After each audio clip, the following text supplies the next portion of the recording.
Nosotros lo que hacemos en la Escuela de Espectadores es brindamos herramientas no para decirle al espectador lo que tiene que pensar o lo que tiene que sentir, sino para empoderarlo. El teatro implica un rasgo muy importante, que es importante señalarlo, es este rasgo de la reunión de cuerpo presente, ¿no?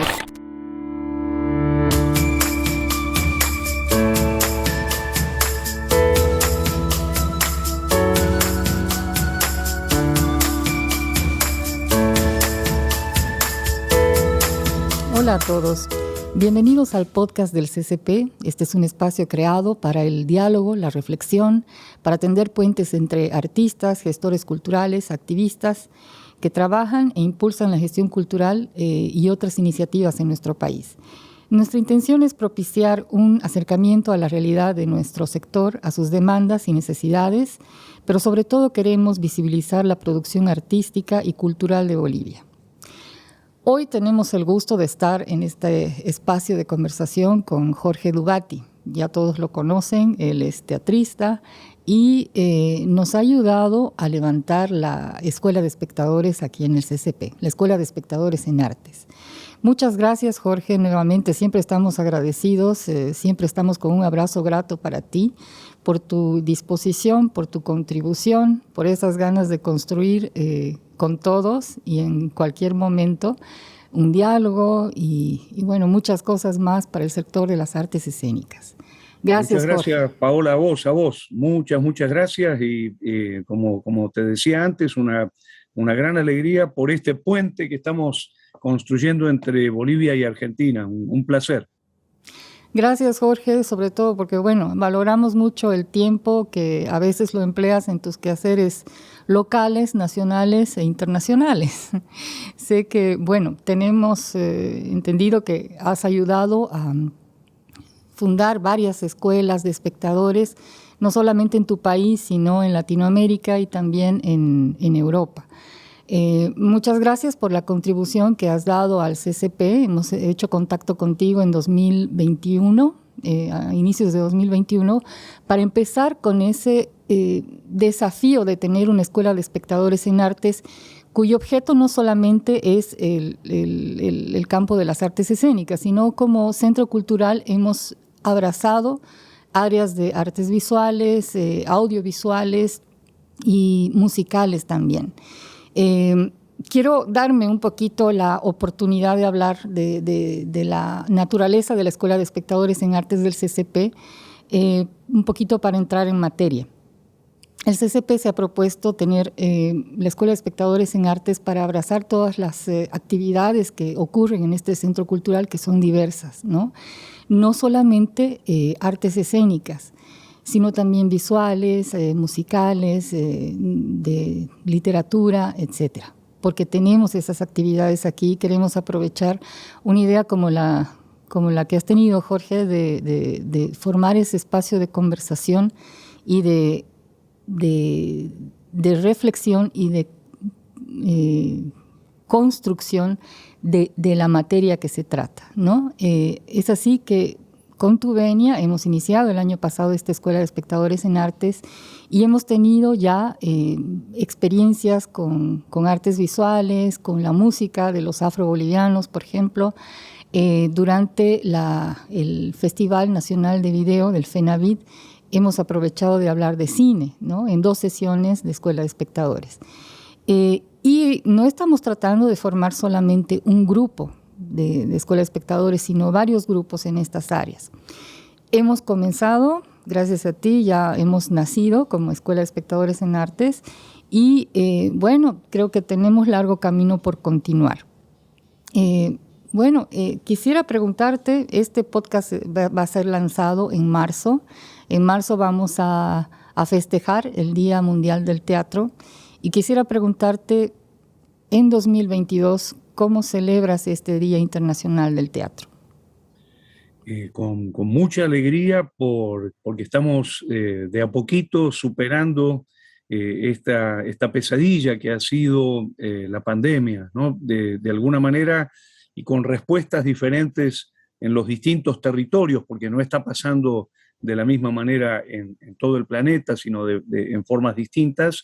Estamos empezando a ver esta posibilidad de salir y a reconstituir la relación con lo teatral, ¿no? El teatro implica un rasgo muy importante, que es importante señalarlo, es este rasgo de la reunión de cuerpo presente, ¿no? El encuentro en territorio, ¿no? El encuentro en el espacio físico, el encuentro de los cuerpos, ¿no? Por eso, lamentablemente, durante el 2020 y buena parte del 2021, aquí en Argentina estuvo restringido porque sencillamente el encuentro de los cuerpos en territorio produce contagio, ¿no? Justamente esto lo dice Antonin Artaud en su bellísimo libro El teatro y su doble, donde dice, compara el teatro con la peste, justamente, ¿no? Pero bueno, estamos saliendo, estamos volviendo a hacer teatro aquí en Argentina. Ya la actividad teatral es muy, muy fuerte y con gran cantidad de espectáculos y con, por otro lado, una expectativa de año muy, muy potente. Así que muy, muy feliz, Paola, muy feliz porque imagínate a alguien que ama el teatro como es mi caso, haber visto de pronto todas las salas teatrales del país cerradas, y no poder disfrutar de esa experiencia maravillosa. Así que yo veo este 2022 en relación al teatro con mucha esperanza y con mucha alegría. Sí, sí, de la misma forma, como yo también soy actriz y ahora, bueno, trabajando en el CCP también soy gestora de estas actividades. También para mí ha sido como vivir un accidente, ¿no? Y entrar a una terapia intensiva, porque el teatro es vida y de pronto le quitas eso y solo puede existir a través de los medios, ¿no? De una pantalla, de una digitalización, de internet, etcétera. Pero como gestora también se ha tenido que optar por esa vía para continuar de alguna forma, ¿no? Quizás ha servido para tener un ejercicio creativo, mediático, entrar a otras cosas, pero estamos esperando la oportunidad del convivio, ¿no? De gozar de nuevo de la vida en ese encuentro de artistas y de público que construyen finalmente entre ambos lo que es el teatro. Y bueno, exacto. sí, ¿no? Sí, sí, yo creo que no nos hemos quedado quietos estos 2 años, el 2022 y el 2021, y hemos descubierto muchas posibilidades, hemos inventado otros lenguajes, ¿no? Pero como decís vos, eh, estamos ansiando volver al encuentro de persona a persona y esta cosa tan hermosa que además es algo que viene de la ancestralidad, ¿no? Porque si pensamos, ¿cuándo se reunió por primera vez un espectador con un actor o una actriz o una espectadora en convivio? Bueno, el origen es mítico, es ancestral, y es tan potente esa fórmula cultural, ¿no? La de reunirse para producir con el cuerpo poiesis, digamos, para poder construir mundos paralelos al mundo con el cuerpo vivo en reunión, que es tan potente que sigue vivo hasta el día de hoy y no lo mata ningún bicho, digamos. Eso, una de las cosas que hemos comprobado y nos pone muy felices esta comprobación, es que esta gran estructura de lo teatral tiene una capacidad de sobrevivencia maravillosa y sin duda se ratifica después de lo que ha pasado en la pandemia como una de las fórmulas, de las invenciones culturales más potentes de la humanidad. Sí. Y bueno, todo esto que ha ocurrido con la circunstancia sanitaria, con ese distanciamiento de vidas, ha traído toda esta cuestión de la tecnología y creo que se ha sumado, ¿no? Una vez se ha levantado de a poco el confinamiento, por ejemplo, el año pasado hemos estado haciendo las sesiones de escuelas de espectadores en artes de una manera virtual y presencial, hemos combinado, ¿no? Te hemos tenido a ti en un par de sesiones, y a otros artistas, al Teatro Los Andes que están en Sucre, Y hemos tenido bueno, los participantes también de manera virtual y presencial, con un aforo limitado, pero virtualmente, bueno, se han ido sumando también no solamente los participantes, sino también los panelistas. ¿Qué ha ocurrido con las escuelas de espectadores en Argentina y en otros países donde se han formado estas escuelas? ¿Cómo se han debatido? ¿Cómo han continuado este largo camino que comprende el teatro o las artes escénicas? Yo creo que han crecido mucho en estos 2 años porque de alguna manera la restricción convivial nos obligó a buscar los caminos, yo lo llamaría tecnoviviales, ¿no? El camino de la conexión digital o a través del vínculo a distancia, remoto, con las máquinas y con la transmisión virtual, ¿no? Y paradójicamente se restringió la actividad teatral, pero aumentaron enormemente las escuelas de espectadores.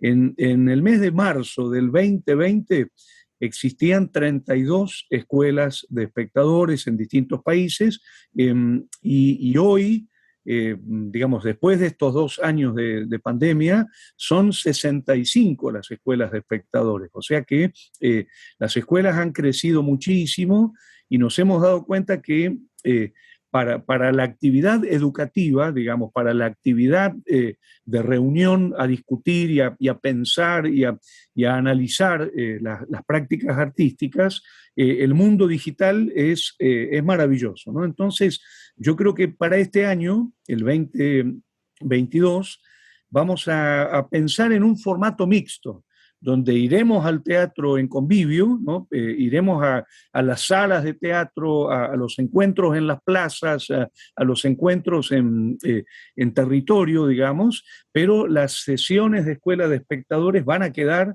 de manera virtual.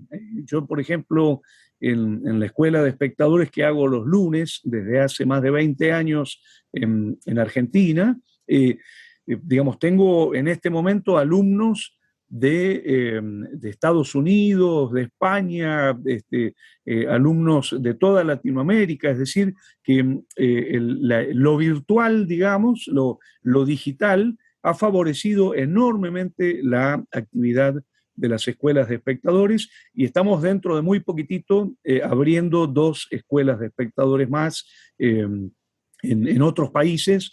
Así que muy, muy contentos. Y Paola, permitime decir que estamos haciendo una experiencia muy hermosa con Francia, porque el gobierno de Francia nos ha dado un subsidio muy importante para justamente pensar el modelo de lo que serían las escuelas de espectadores en formato digital.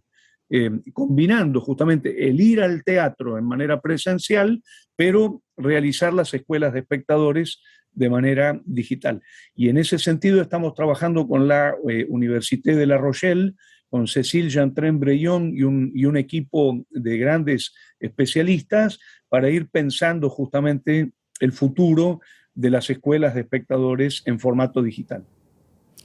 Sería interesante también tomar contacto con estas escuelas y en ese sentido experimental de una escuela de espectadores virtual, presencial, también experimentar, ¿no? Alguna relación con las escuelas de espectadores sobre las experiencias que tienen, etcétera, ¿no? ¿Cómo no? ¿Cómo no? Vos sabés que hay una red y creamos una red internacional de escuelas de espectadores, donde por supuesto está la Escuela de Espectadores en Artes del CCP y así que cuando ustedes quieran, digamos, pueden entrar en comunicación con cualquiera de las otras escuelas, la de Francia, la de España, no sé, las muchas que hay en México, la de Costa Rica, Venezuela, bueno, Brasil, etcétera. Buenísimo. Y gracias por el dato de lo que se está haciendo en Francia. Y en el transcurso, sobre todo en los inicios de las escuelas de espectadores o cuando se van a formar, a veces el nombre escuela de espectadores cae muy bien o a veces es motivo de duda, ¿no? ¿Por qué una escuela de espectadores? ¿Le vas a decir al espectador qué es lo que tiene que ver o no? Son un poco apreciaciones quizás apresuradas de otras personas.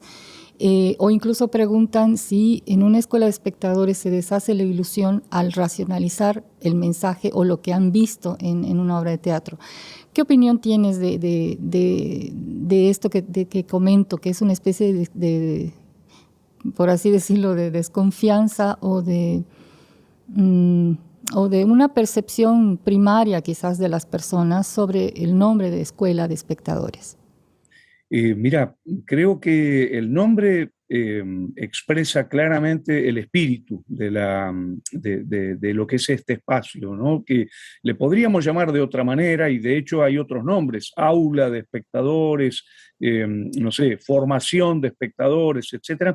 Pero creo que es muy importante los dos términos que contiene el nombre, ¿no? Por un lado está la idea de los espectadores, y ahí aparece el espíritu, que es empoderar a estos sujetos complejos a los que antes no les prestábamos mucha atención.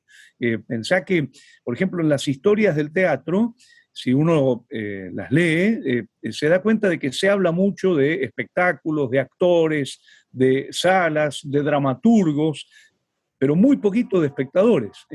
No tenemos una historia de los espectadores en Argentina o una historia de los espectadores en Bolivia, la tenemos que escribir. Entonces, por un lado, esta idea del empoderamiento de este sujeto complejo, de este agente fundamental del campo teatral, porque sin espectadores el campo teatral no existe. Es decir, la actividad del espectador es muy importante, y además el espectador es mucho más que un espectador, es un ciudadano, es una ciudadana que hace muchísimas cosas. Digamos, yo hablo mucho de lo que llamo la energía de las y los espectadores, ¿no? Entonces, el primer término del nombre tiene que ver justamente con esta idea del empoderamiento. Ahora, la idea de la escuela tiene que ver con la idea de que es necesario aprender una cantidad de cosas, es necesario, digamos, estudiar, es necesario preocuparse por el conocimiento. Es decir, nosotros lo que hacemos en la escuela de espectadores es dos grandes cosas. La primera, brindar herramientas, ¿no?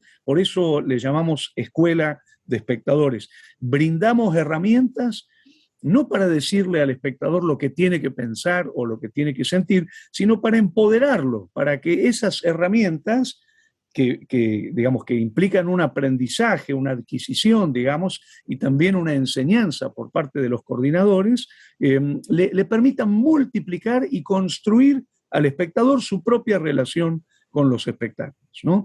Y por otro lado, nosotros creemos mucho en lo que llamamos la pedagogía del diálogo y la pedagogía de la escucha. Es decir, todos nosotros estamos todo el tiempo estudiando. Yo me considero un alumno eterno, digamos, ¿no?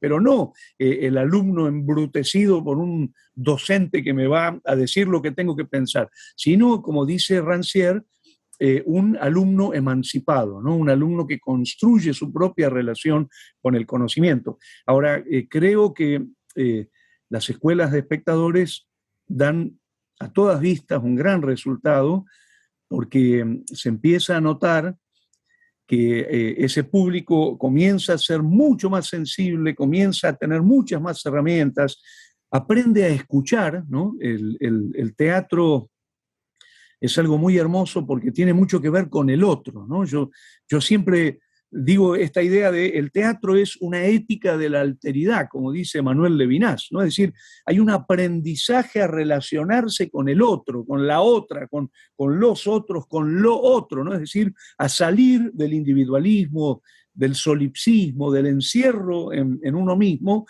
y a aprender a dialogar y a escuchar al otro, ¿no? Entonces creo que una escuela de espectadores enseña fundamentalmente una actitud. Es una actitud de pasión, una actitud de amor, una actitud de diálogo, una actitud de escucha, una actitud de encuentro, digamos, una actitud de pluralismo, ¿no? A mí me encanta el nombre del centro cultural, ¿no? Justamente esta idea de lo plural, ¿no? Yo siento que en las escuelas de espectadores uno de los grandes aprendizajes es cuando vos te salís de tu propio mundo, encerrado en tu propio mundo, y empezás a descubrir que hay otros mundos, ¿no? Bueno, por eso hablamos de escuela, porque el espacio de las escuelas de espectadores es al mismo tiempo un empoderamiento de las y los espectadores y un espacio de aprendizaje maravilloso para que cada espectador y espectadora pueda construir su propia relación con los espectáculos. Sí. A mí también me parece que esos espacios de conversación son los que construyen, ¿no? Mejores sociedades, mejores historias. En un espacio de conversación no solamente pones en práctica o a prueba lo que sientes, sino los conceptos que manejas, ¿no? La raíz de cada palabra, para qué se utiliza cada palabra, para construir opiniones y a partir de eso construir también muchas cosas, ¿no? Bueno, es por eso que hemos tratado de que en el CCP exista esta Escuela de Espectadores en Artes para entender cada quien, cada asistente, entender qué es lo que percibe, qué es lo que piensa para compartir, para construir, porque puedes ir sumando con otras opiniones, puedes ir sumando a la tuya, ¿no? Y finalmente sumar algo más, algún valor más como persona. Y ha sido muy importante, solo para comentar algunas experiencias, conversar con los artistas. Cuando ha venido un grupo de danza y de música afroboliviano, no solamente hablaban del contenido de sus canciones, de la historia de sus canciones, sino también de la historia de este pueblo, ¿no? Como cultura, que muchas veces, durante muchos años, escondía, porque años pasados eran esclavos, eran mal vistos, escondían sus cantos, no podían compartirlos, pero ahora más bien tienen la oportunidad de mostrarlos, y no solo eso, sino conversar para poner en valor todo lo que ellos hacen, ¿no? Ha sido bastante buena la experiencia hasta ahora de la Escuela de Espectadores en Artes, y bueno, seguimos agradecidos por tu visto bueno y la patadita de padrino que nos has dado a un principio. Muchas gracias, la verdad yo estoy muy feliz y permíteme decir una cosita, y es que no solo la Escuela de Espectadores es una escuela para, digamos, para las y los espectadores, sino también para los artistas. Es muy interesante que la pedagogía de la escucha no solo se da del espectador hacia el artista, sino también del artista hacia el espectador. Una de las cosas que todo el tiempo me agradecen los más de 2.000 artistas que han pasado por la Escuela de Espectadores de Buenos Aires es esto de qué bueno poder escuchar a los espectadores, saber qué sienten, saber qué piensan, saber en qué podemos hacer sinergia, ¿no? Cómo nos pueden ayudar para crear corriente con otros espectadores, para abrir salas, para publicar libros. Es decir que yo en el fondo diría que el nombre Escuela de Espectadores se completa de manera elíptica, digamos, con una elisión como Escuela de Espectadores y de Artistas, porque esa pedagogía es el diálogo, ¿no? La pedagogía del diálogo y la pedagogía de la escucha entre los artistas, los espectadores y las y los coordinadores, ¿no? Yo creo en ese sentido, Paola, que la escuela es una escuela múltiple también para los artistas que vienen a estos espacios. Y además dices que las escuelas son territoriales, ¿no? Cada una puede diseñar su estructuración, su sentido, su objeto, etc. Exacto. Si vos te fijás, en las 65 escuelas son todas distintas. Por ejemplo, una cosa es hacer la escuela en Costa Rica, otra es hacerla en La Rochelle, otra es hacerla en Buenos Aires, otra hacerla en las provincias de Argentina, ¿no? En Santa Fe, en Bahía Blanca. Y en ese aspecto es muy interesante ver cómo cada escuela va encontrando su propia dinámica, ¿no? Es decir, no responden a un modelo único, sino por ejemplo, nosotros hicimos mucho tiempo las escuelas en la cárcel y obviamente hacer escuela de espectadores en la cárcel de Devoto y en la cárcel de Ezeiza para mujeres o para varones, era muy distinto que trabajar con una escuela de espectadores para espectadores que venían libremente a los encuentros, ¿no? Es decir, esta idea de la territorialidad es muy importante, ¿no? Sin duda, la escuela del CCP va a ser y es muy diferente a, no sé, la escuela de la UNAM, ¿no? En la Universidad Nacional Autónoma de México. Ahora, se cumplen fundamentalmente 4 funciones, ¿no? En todas. Digo, lo que nos permite armar una identidad de las escuelas son, primero, las escuelas arman agenda, ¿no? Le van armando una agenda a los espectadores, le dice, mira, para la semana que viene trata de ver tal cosa, para la otra tal cosa. En segundo lugar, les brindan herramientas de empoderamiento. En tercer lugar, favorecen el encuentro con los artistas, entre espectadores y artistas. Y en cuarto lugar, van creando una masa crítica, es decir, un grupo de gente con el que se puede contar culturalmente, socialmente, políticamente, para mucho más que ir a ver espectáculos, ¿no? Yo lo veo en Buenos Aires. Yo trabajo con la Escuela de Espectadores hace más de 20 años y los espectadores están escribiendo en los blogs y en YouTube y en Instagram. Algunos han abierto salas, otros empezaron a actuar y a dirigir, otros se han transformado en productores, ¿no?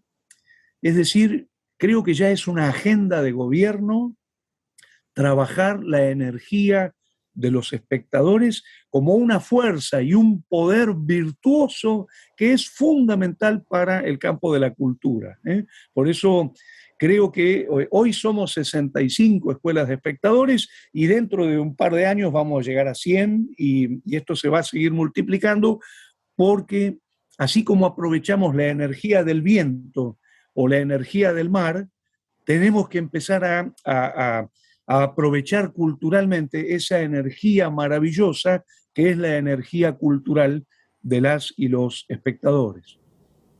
Y en los inicios, cuando pensaste en las escuelas de espectadores, en fundarlas, ¿te imaginaste que iba a llegar a esto? No, para nada, para nada, para nada. Mira, en mi sueño de grandeza estaba alguna vez llegar a tener, no sé, 100 alumnos, una cosa así. Eso, yo empecé con 8 alumnas y alumnos en un teatro independiente en Buenos Aires en el año 2001. Y me costó mucho abrir la escuela porque me pasaba esto que vos comentabas, ¿no? La gente me decía, qué ridiculez. ¿Para qué abrir una escuela de espectadores? ¿O qué nombre tan feo? ¿Vos me vas a enseñar a mí lo que yo tengo que pensar? ¿No? Y por otra parte, digamos, había una gran resistencia a esta idea, ¿no? Porque no había una cultura del trabajo con los espectadores, esa es la realidad. No había un modelo de gestión para trabajar con las y los espectadores. Ahora, la escuela fue creciendo.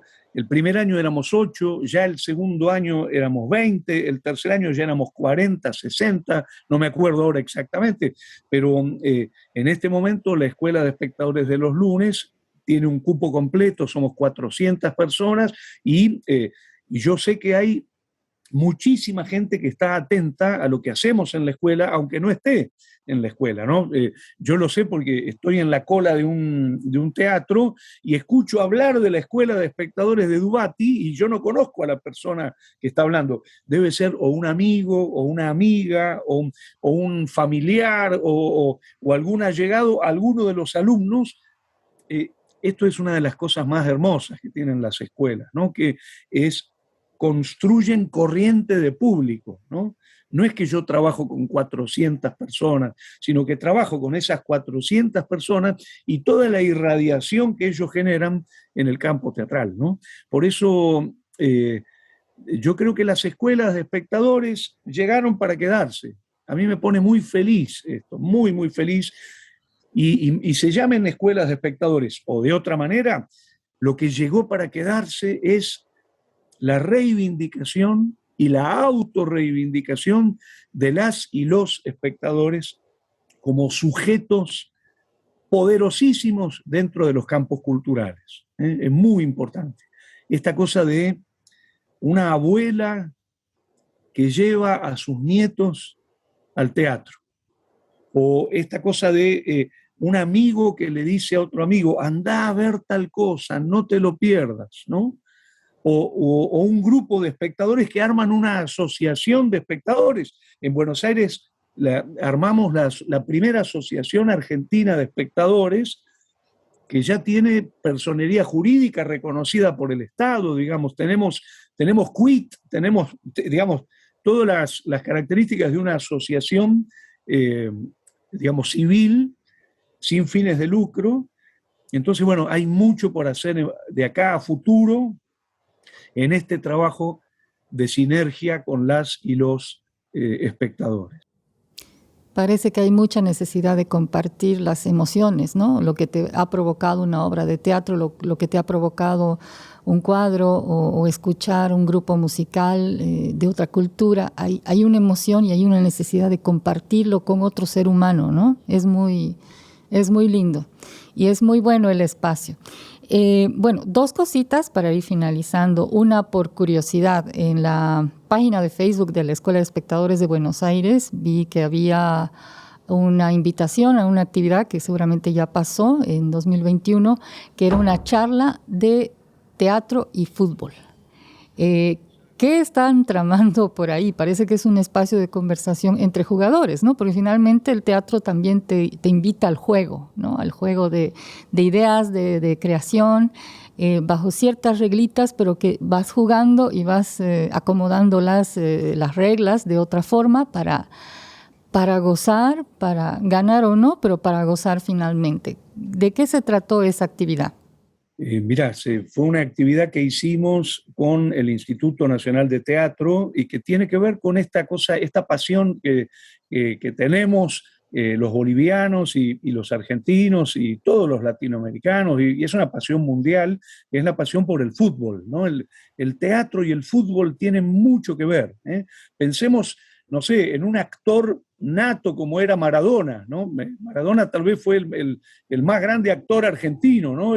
Y por supuesto, la relación entre el acontecimiento teatral y el acontecimiento futbolístico, y por supuesto, creo yo, lo que es la actuación en el juego, ¿no? Si uno observa a los grandes jugadores de fútbol, están todo el tiempo actuando de la jugada, justamente para, por ejemplo, si tenés que patear un penal, actúas que vas a patear al ángulo para patear para el otro lado, digamos, para que el actor, el arquero, perdón, digamos, vaya para el otro lado y puedas meter el gol. Yo creo que hay una gran relación entre los acontecimientos teatrales y futbolísticos, y por otro lado, en Argentina, por lo menos, que es lo que yo más conozco, mucha estrategia del fútbol aplicada a los estudios teatrales. Hasta hay libros, como el libro del Tati Vallejos, que se llama Hacia un actor cero, y que es un libro de entrenamiento del actor con estrategias futbolísticas, ¿no? Creo que tenemos mucho que aprender del fútbol, digamos, para el teatro, y del teatro para el fútbol, ¿no?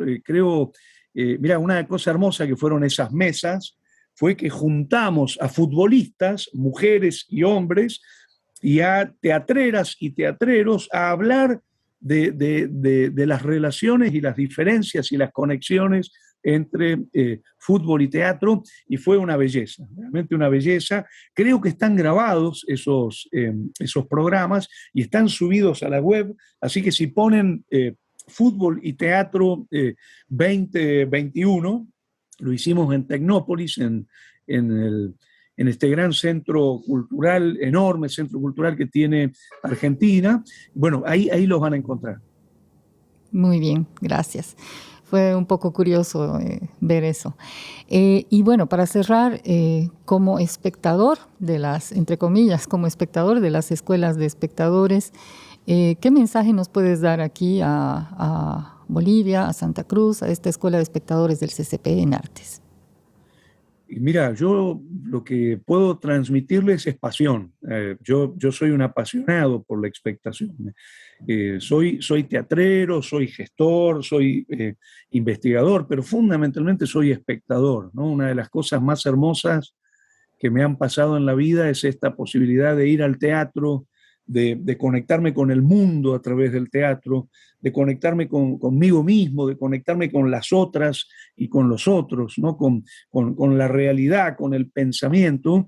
Así que el mensaje que les diría, no se lo pierdan, porque cuanto más uno ve teatro o se relaciona con el arte, ¿no? Los conciertos, los libros, las exposiciones, etcétera, uno va ampliando su relación con el mundo, uno va enriqueciendo la relación con el mundo, uno va descubriendo otras cosas y los beneficios colaterales que trae esto son enormes, porque hace bien a la salud, hace bien a la relación con la sociedad, hace bien al funcionamiento de las neuronas, ¿no? De esto de no aislarse, sino salir al encuentro con los otros, ¿no? Yo creo que, digamos, son tantos los beneficios que trae que lo recomiendo fervorosamente. Por favor, descubran la riqueza de esa energía de la expectación, porque les va a hacer muy bien a sus vidas. Muchas gracias, Jorge. Ha sido un honor conversar contigo, aunque sea muy poco tiempo, pero bueno, creo que en tus conversaciones con mucha gente, tus entrevistas, tus palabras han hecho que se funden escuelas. Así que estamos muy honrados de tenerte aquí. Espero que sea un hasta luego. Y a nombre de la Fundación Cultural del Banco Central de Bolivia y del Centro de la Cultura Plurinacional de aquí en Santa Cruz y de todos nosotros, te agradecemos y te mandamos un gratísimo abrazo. Gracias, Paola, y gracias a todo el equipo. Y acá estoy por lo que necesiten. Para mí es un honor, una alegría y un placer estar en conexión, trabajar juntos. Un honor, un honor. Muchas gracias, el honor es nuestro y hasta pronto, espero. Hasta pronto.